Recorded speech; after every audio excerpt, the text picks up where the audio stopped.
Hey homies, you Fragment here. Welcome to another fragrance review video. I'm so glad to be back. Thank y'all so much for being so patient with me. I was thinking about uploading yesterday, but since it was Father's Day and I had just gotten back from my vacation the day before, it's about a 9-hour drive to Florida from Texas. I just wanted to relax and take the day off, even though I've taken an entire week off. But with that, happy belated Father's Day. Shout out to all the fathers out there that are working hard. You're very much appreciated.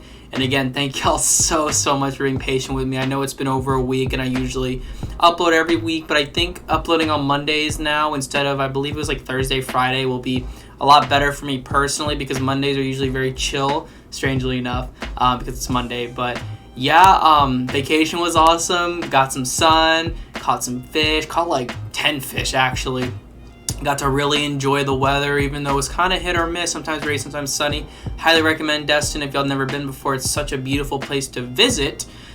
But as I stated in my last video, I was testing a lot of fragrances out, and one of the fragrances that I was testing out I had samples of, and I did not expect to have a bottle of this. And let me clarify, I have a bottle, but it's not really my bottle. It's actually my father's bottle, because shockingly my mom, based on a 1 or 2 word recommendation from me saying it's good off a sample when I first sprayed it, decided to buy it for him. And that fragrance is Victor and Rolf Spicebomb Infrared.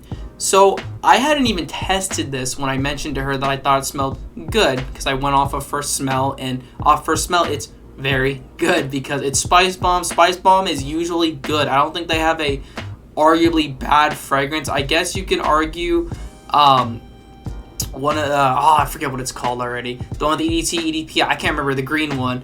That one, the EDT is apparently but I have tried the EDP and I just can't remember the name. I just remember the bottle. It's good. So there's no necessarily bad ones, but you could argue the EDT of that one. But she went off a recommendation of me just saying it's good, and shocker, it is good, and I definitely like it a lot. And you can tell that this isn't my bottle because somebody decided to get rid of the little pull tab that would keep this from spraying usually, because I forgot to tell them about it. So hopefully it's still in the restroom somewhere. I'll have to help them find that later. But yeah, let's talk about this. If you love fragrance review videos, if you like them short and quick to the point, please like and subscribe. We finally hit 150 subs. Thank y'all so much. Happened over vacation. I got so happy about that. So let's keep going. But with that, let's get into this video. So let's start off with the box, actually. Very cool box. We got that red just transition all the way down that gradient. It's so beautiful. They always have really nice boxes. And then to the bottle, it's about the same. It's hard to tell in the camera. You can kind of see there's a red gradient near the bottom. I would argue this is probably one of the best bottles I have. I think Fresh looks really cool as well with that like icy looking bottle style, but I really like red, so I think the red gradient on this bottle looks really cool. And I'm not sure if he's actually sprayed this yet. Let's see the distribution. Very nice and wide. Oh, it smells so good. So let's get into the notes now that we've gone through the bottle and everything like that. So we got top notes of red fruits, pink pepper, and saffron. Mid notes of cinnamon and red pepper, and base notes of tobacco and benzoin. So I'm gonna be honest with y'all, when I actually first sprayed this and when I said it's good, can y'all take a guess what it reminded me of? If you guessed original Spicebomb, you were right. This initially reminded me of original Spicebomb.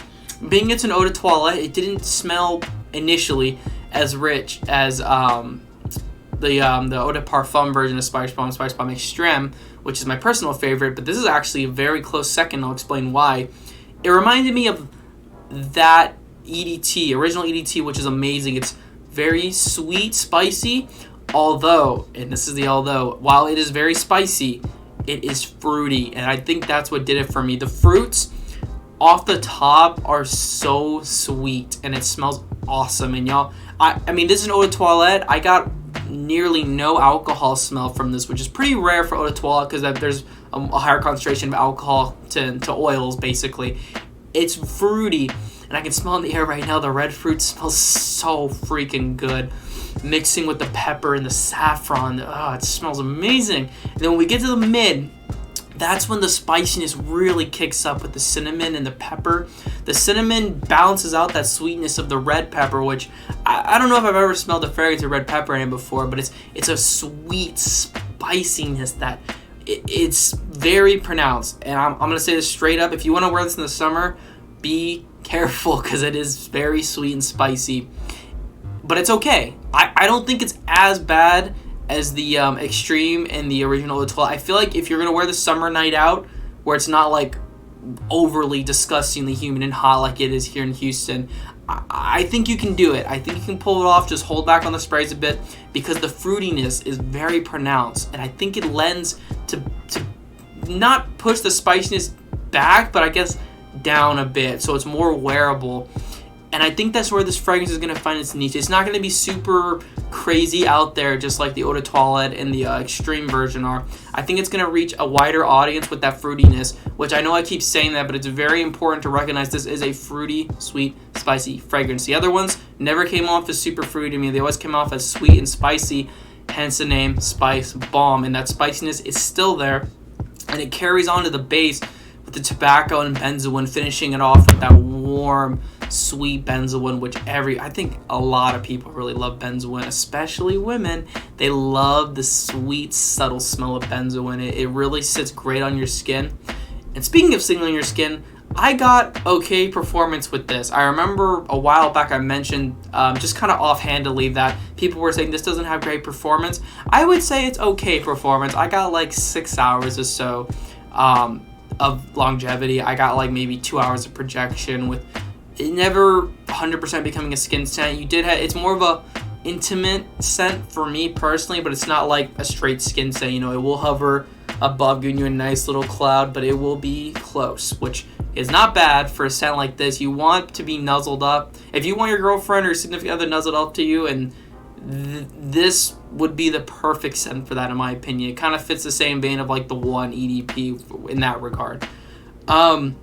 But yeah, that's the notes of my final verdict. This is really good. If you do not own a Spicebomb, definitely check this one out. I feel like you would really like it. If you're into fruitier, sweeter, spicier fragrances, I think you will really enjoy this one. If you're like me and you have the Extreme version already, you may not have a need to get this, but it does smell different enough that I think it would warrant a buy or at least a test. All the big box retailers have samples of this. I got like 6 of them for my trip, which, I mean, I went through almost all of them. I wore it almost every night and got tons of compliments with it. But yeah, that's my review of Spicebomb by Victor and Rolf Infrared. Sorry, I'm still getting back into the zone. I'm so thankful to be back. I hope to bring out regular content again every Monday. I'm going to try to shoot for Mondays now, so 1 video a week. But with that, I hope you all have a great day and had a great Father's Day. Hugh Fragment, out.